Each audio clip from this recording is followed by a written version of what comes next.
Hey guys, welcome back to another LJ Tech Tips video. Today we'll be reviewing my latest purchase, which is a Surface Book 2 with an i7 8th generation, 8 gigs of RAM, and NVIDIA GTX 1050, as well as a 256 SSD. Now, this laptop I bought for $170 Australian. It came with an original charger and it arrived, which was good, within about 3 or 4 days, which was quite quick. Now, this machine has a few problems, which I will get to later on in the video, but I really enjoy this laptop. It's quite nice. Everything's smooth.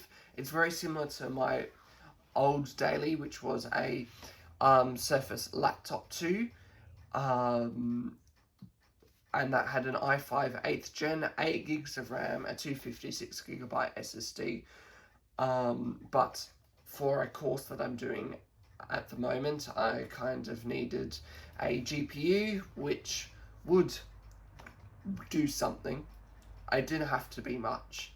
All I had to do was some basic Photoshop, and yeah. But in general, it's quite a nice laptop, and for the price I paid for it, I cannot complain.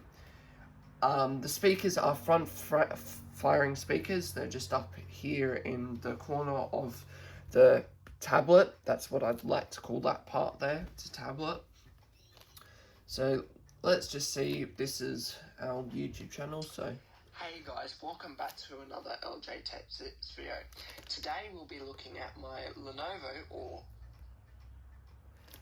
IBM T60. As you can see, it's quite smooth with video playback. There's nothing to complain. I really enjoy having an OLED screen, but unfortunately it is stuck to 60 Hertz, which I'm not, 120 Hertz would be a little bit nicer, but I can't complain. For the price I paid for it, I'm very happy with it. Now this machine, was bought cheaply because the screen would not electronically eject. Now I've taken and manually ejected it with a paper clip, and the pins all look good. So if anyone has some tips on how to get it back to electronically ejecting, it would be appreciated. But I've done a clean install of Windows 11. The seller did sell this laptop to me with Windows 11. It's just I'm using a version of Windows 11 called Tiny 11. It is made by NTDev, and you can download it on archive.org. I install it on most of my machines just because it removes so much bloatware from these machines. So let's see how it goes in Cinebench. Now, for advice purposes, I like to use a local install of Windows 11. I do not like tying a Microsoft account to a laptop. I just don't like it. So, yeah, this is running Windows 11 H25. And yeah, so let's see how good it performs in Cinebench. I've got it plugged in currently to mains power, so we will see. Now this is Cinebench R32, so it's an older version of Cinebench, but it still will be just as fine for what we're doing. So I'm going to run both the tests, and I will come back once it's finished. Now, something which I really do enjoy about this laptop is having 2 batteries. It means the battery life on this is still quite good. I managed to get 6.5 hours out of it, just normal use, which is really good for a laptop of its age. I believe the laptop came out in 2018. Let me just check that. Oh, sorry, 2017. For a laptop from 2017, it is really, really good battery life. So It's got 2 batteries, one in the keyboard I believe, and one in the actual tablet part of the device. Now I do believe there is a fan in this version, because some versions of the Surface Book 2, they didn't come out with a fan configuration.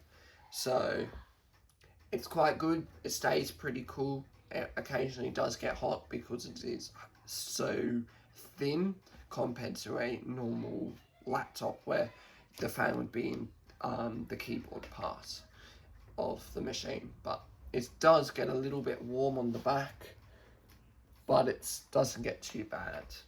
And I've got a program called CoreTemp. I trust these guys pretty well.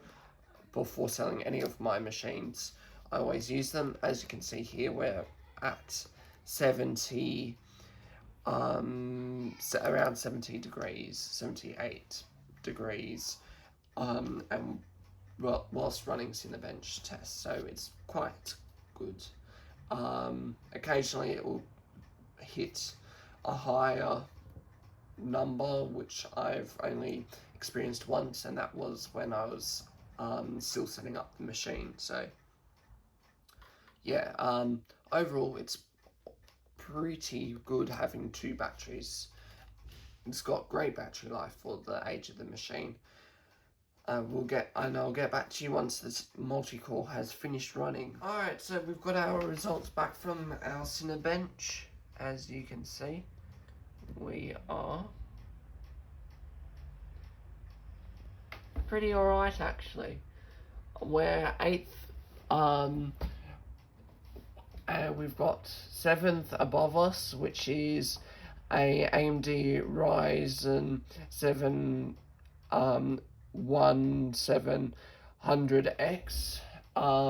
We scored 3,447 points for multi-core, and single core we scored 957, which is then multiplied by 3 for a final result of 957, which is alright in my opinion.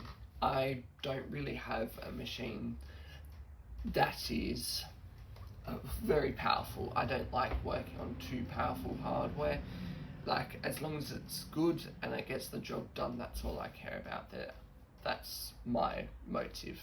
Unless I really need new hardware, I don't buy it. But yeah, so anyway, it performs quite a bit better than an i5 800 8th gen, which is scored at 926. So it's alright, I can't complain.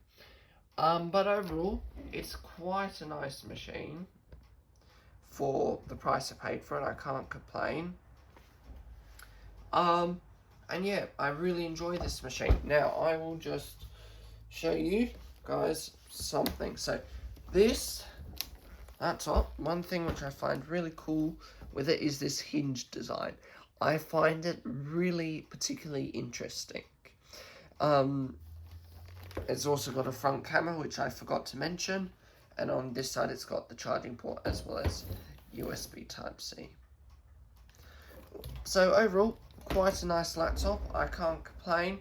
And yeah, if you enjoyed this video, please give it a thumbs up and like and subscribe.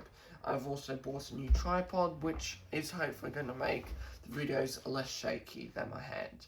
So yeah, overall, and have a great rest of your day.